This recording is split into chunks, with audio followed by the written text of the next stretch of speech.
Okay, let's get right into this explainer of the Step 2 CK Neurology material, focusing strictly on the high-yield diagnostic and management steps you need for cognitive impairment and movement disorders. Section 1. Cognitive Complaint Sorting. The very first fork in the road is deciding, is this delirium or dementia? You really have to zero in on the fluctuating, inattentive nature of delirium versus the progressive decline of true dementia.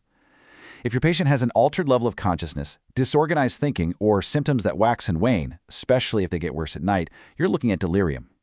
Dementia, on the other hand, is a chronic, global cognitive impairment that progresses over months or years, and their level of consciousness actually stays intact early on. Now, how do we distinguish normal aging from mild cognitive impairment and true dementia? It all comes down to functional status and activities of daily living. In normal aging, they might process things a bit slower, but all their ADLs are perfectly fine. With mild cognitive impairment, we start seeing a measurable decline in one or more cognitive areas, but the patient can still live independently because they compensate. You cross the threshold into major neurocognitive disorder, or dementia, when that decline creates marked functional impairment. They become dependent on others for those daily tasks. Moving on to the initial workup for dementia. When you're evaluating this, you have to systematically rule out depression-related impairment first. If the patient's attention and consciousness are intact, check for evidence of depression. Depressive symptoms with episodic cognitive complaints can totally mimic dementia. We often call this pseudodementia.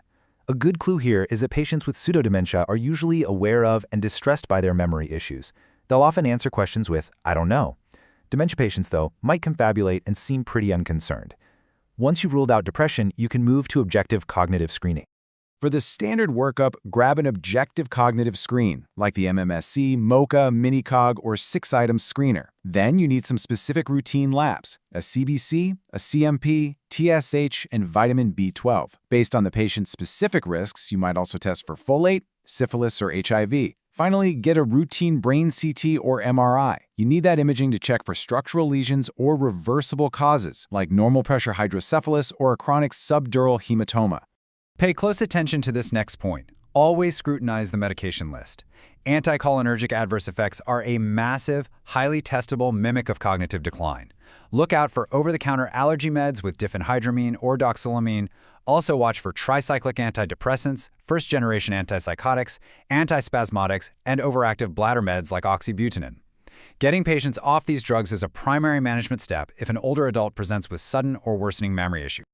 Next, let's break down the major dementia subtypes. Let's contrast Alzheimer's disease with vascular dementia. Alzheimer's classically starts with that insidious, slow, short-term memory loss. Later on, you'll see language deficits, spatial issues, and eventual personality changes. Vascular dementia is different. It presents with early, prominent executive dysfunction and a stepwise functional decline that lines up with ischemic events.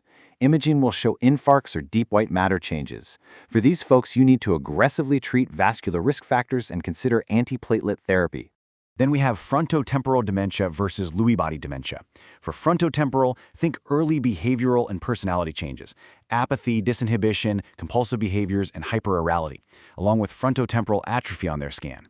Dementia with Lewy bodies, however, features fluctuating cognition, really detailed visual hallucinations, spontaneous Parkinsonism, and REM sleep behavior disorder. A huge exam detail for Lewy body dementia is their severe sensitivity to antipsychotics, so watch out for that. Now, if the cognitive decline is rapidly progressive and you're seeing myoclonus or ataxia, your brain should immediately go to prion disease. Creutzfeldt-Jakob disease gives you that rapid decline, behavioral changes, cerebellar issues, and a distinct startle myoclonus. The prognosis here is poor. You'll support this diagnosis with periodic sharp wave complexes on an EEG or a positive 14-3-3 CSF assay. Let's shift gears to managing the neuropsychiatric symptoms of dementia. When a dementia patient suddenly develops agitation, aggression, or psychosis, don't just jump straight to medications. Your immediate next step is to evaluate for medical triggers. Look for medication side effects, or delirium triggered by an occult infection, untreated pain, or even just basic sleep disturbances. You have to treat those reversible triggers first. If you don't find a medical trigger, move to non-pharmacologic interventions. We're talking about a stable routine, calm reassurance, regular exercise, and good sleep hygiene. Only when those fail do we consider meds. Cholinesterase inhibitors might help with apathy or hallucinations, and SSRIs are your go-to for agitation or paranoia. A huge safety note here. Avoid benzodiazepines. They severely worsen delirium and skyrocket the patient's fall risk. As for antipsychotics, reserve them strictly for situations with a clear safety risk. They're an off-label use here and carry increased mortality risks in the elderly, so only use them when severe aggression or psychosis creates a real danger to the patient or their caregivers. All right, let's look at Parkinson's disease management. Parkinson's is a clinical diagnosis. The core requirement is bradykinesia, plus either a resting tremor, usually around 4 to 6 Hz, or increased tone.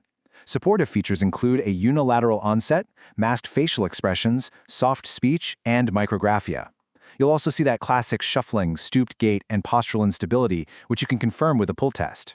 A strong positive response to dopaminergic therapy really locks in the diagnosis. This overlap is really interesting. Depression and Parkinson's disease share a lot of symptoms, like psychomotor slowing, flat affect, sleep issues, and poor concentration.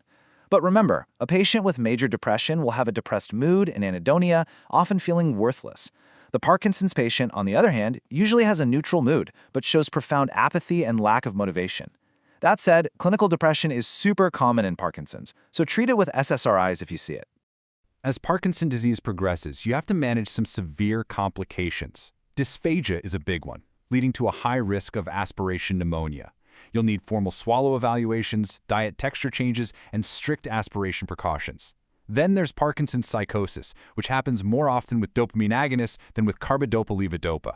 To manage it, first try reducing the dose of the triggering Parkinson med. If that doesn't work, add a low-potency second-generation antipsychotic like quetiapine or pimavanserin. Finally, we need to cover the Parkinson plus syndromes. Classic Parkinson's is typically asymmetric, progresses slowly, and responds great to levodopa.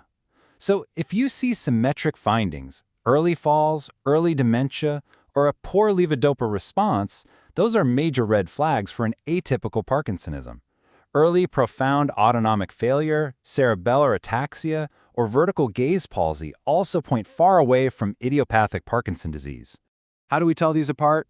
Multiple system atrophy, or MSA, gives you a distinct triad. Parkinsonian features, severe early autonomic failure like orthostatic hypotension, and cerebellar findings like gait ataxia. Progressive supranuclear palsy, or PSP, is famous for a prominent vertical gaze palsy. These patients also have severe postural instability causing early falls, gait freezing, and dysarthria.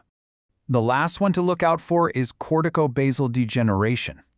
This one is uniquely asymmetric and features cortical sensory loss, plus the really striking alien limb phenomenon, where the patient literally feels like their limb is acting on its own. Combine that with severe dystonia and myoclonus, and you can easily isolate this on the exam. That wraps up this explainer on cognitive impairment and movement disorders.